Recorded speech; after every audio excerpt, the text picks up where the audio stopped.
nagbigay ng pahayag si Senator Padilla. Guys, Pero ayon sa kanyang Chief of Staff na si Attorney Rudolph Philip Corrado, iniimbestigahan na nila ito at pinagpapaliwanag na rin ang nasa sangkot nilang latista.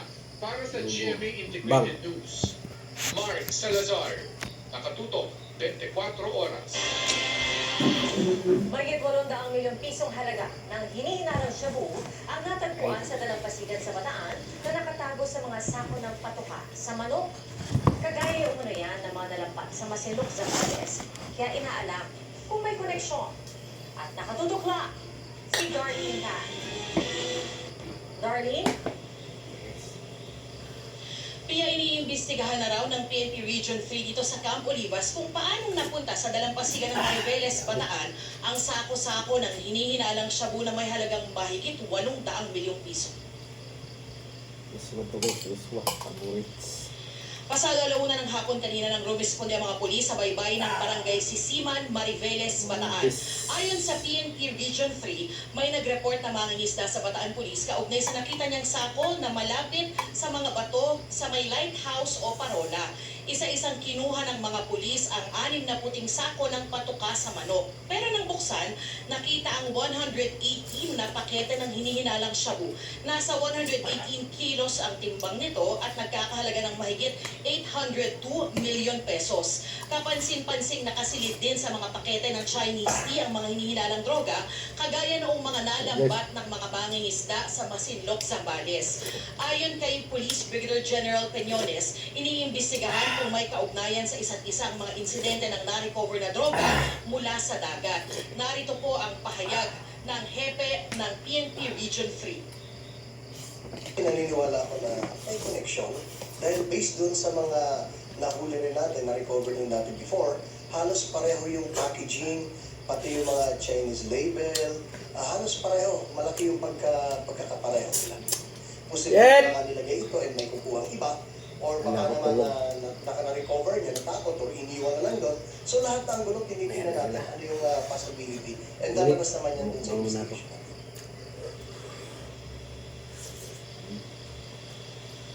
Piya patuloy ang investigasyon ng pulisya. Sa ngayon ay nasa kustodiya na ng Bataan Forensic Unit yung mga hinihilalang droga para sumailalim sa examination. Yan ang latest mula rito sa San Fernando, Pampanga. Balik sa iyo, Pia. Maraming salamat, Darlene Tan. Nahuli na ang grupong pinagkunan umano ng sigarilyong tuklaw sa Palawan. Puro estudyante ang 5 suspect na nakuha ng parang marijuana. Nakatutok si June Veneracion. 3 linggo mula nang magkaroon ang pangingisay ng 3 kabataan sa Palawan dahil sa paghigit umano ng sigarilyong tuklaw o black cigarette.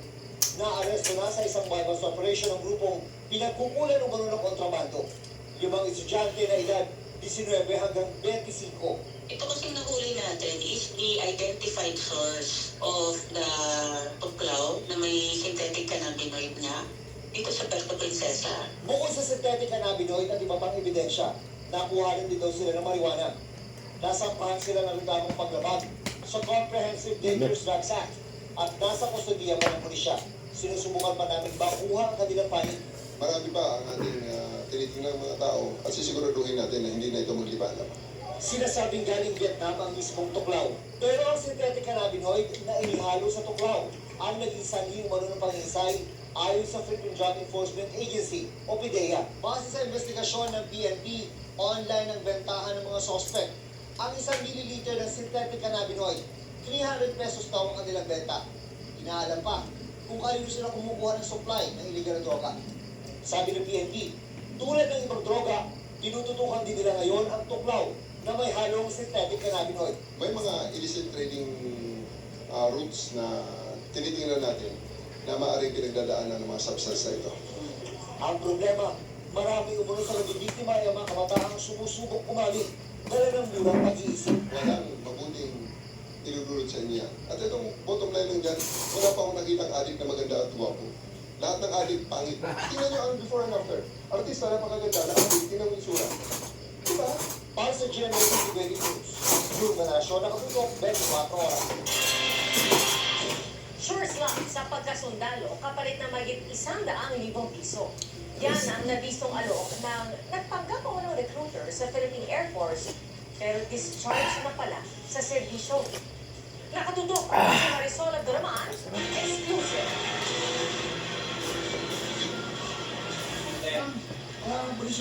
Pagkatanggap ng suspect sa mark money na nagkakahalaga ng 89,000 pesos,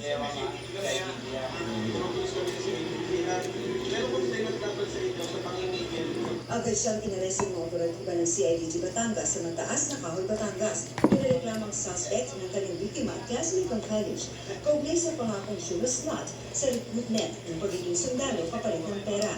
Nagpapanggap din daw ang suspect na tauhan ng Philippine Air Force na assigned sa mga recruitment ng mga aplikante. He asked for an amount, initial amount of 32,000 to give him a slot for the recruitment. However, ma'am, after 1 day po, nanghingi po ulit ang ating suspect. Sa kagustuhan maging sundalo, nagbigay daw ang biktima ng 32,000 pesos sa suspect. Pero nanghingi pa raw ito ng karagdagang 89,000 pesos para naman daw sa tiyak na slot sa recruitment at sa uniform. Matapos ma-verify ng CIDG sa Philippine Air Force na hindi nila piyado ang nasabing suspect, ikinasa ang operasyon kasama ang Air Force kung saan nahuli ang suspect. Dati po siya president po ng Air Force. However, she was discharged. Naharap sa iba't ibang reklamo ang suspect, kabilang ng estafa at usurpation of authority. Muli namang nagpaalala ang otoridad na mag-apply mismo sa mga tanggapan ng ahensya at tandaan wala dapat bayaran sa pag-a-apply. Para sa GMA Integrated News, Marisol Abduraman, nakatutok 24 oras. Mga kapuso, dinagdagan pa ang mga gamot na maaaring matanggap ng libre sa ilalim po ng PhilHealth Gamot o Guaranteed and Accessible Medication for Outpatient Treatment. Mula po 75 uri ng gamot gaya ng pang-high blood at diabetes ang maaaring matanggap ayon kay Health Secretary Ted Herbosa. Sagot ng PhilHealth ang hanggang 20,000 pisong halaga ng libreng gamot kada taon sa mga piling butika at ospital. Sa ngayon, nasa mahigit 4,000 ang partner clinics ng PhilHealth. Pero nasa Metro Manila pa lamang ang mga piling butika. Anim sa 15 contractor na inilista ng Pangulo na naka-corner sa mga flood control projects ang may poor o unsatisfactory rating ayon sa isang pagsusuri. Pagdiri ng palasyo, kailangan may managot sa mga palpak na proyekto kontra baha. Nakatutok si Ian Cruz. Ang direktiba ni Pangulong Bongbong Marcos sa Department of Public Works and Highways i-blacklist ang mga palpak na kontratista sa mga flood control projects. Pagdiin ng palasyo, dapat may mapanagot sa palpak na flood control projects o kaya ghost projects.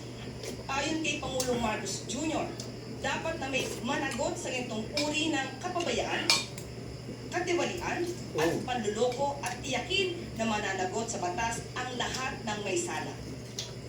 Nakakadismaya at nakapagtataka kung bakit napupunta sa mga pabayang contractors ang mga ganitong proyekto. Ang utos ng Pangulo, kasunod ng kanyang pagsisiwalat na 15 contractors lamang ang naka-corner ng 20% ng mahigit 500 billion pesos na flood control projects mula July 2022 hanggang 2025. Sa mga kontraktor na ito, nakita ng GMA Integrated News Research na 6 ang binigyan ng poor o kaya unsatisfactory rating sa Contractors Performance Evaluation System o CPES base sa siyam na government projects na kanilang ginawa. Ang pagsusuri ay ginawa ng Construction Industry Authority of the Philippines para sa mga proyekto mula July 2015 hanggang June 2025. Base sa CPES Implementing Guidelines, ang kontraktor na nagkaroon ng poor o unsatisfactory rating ay magiging blacklisted sa paglahok sa alinmang proyekto ng gobyerno alinsunod sa Government Procurement Policy Board. Dahil DPWH ang pangunahing implementing agency ng mga flood control project. Ang tanong ngayon, may tatamaan din ba sa departamento? Mahirap po yung tinatawag na witch hunt na dahil nasabi lang na palpak ang lahat or halos ng ibang mga proyekto patungkol sa flood control ay magsisibak na po ang Pangulo. ng mga tauhan mula sa DPWH. Alamin po natin kung ano ang kanilang mga responsibilidad, kung ano man ang naging kanilang mga negligence, at kung makikita po ng Pangulo agad-agad dito, hindi naman po mag-aantubili na sila ay sibakin sa pwesto. Ayon pa sa Malacanang, walang timeline na ibinigay ang Pangulo, bagamat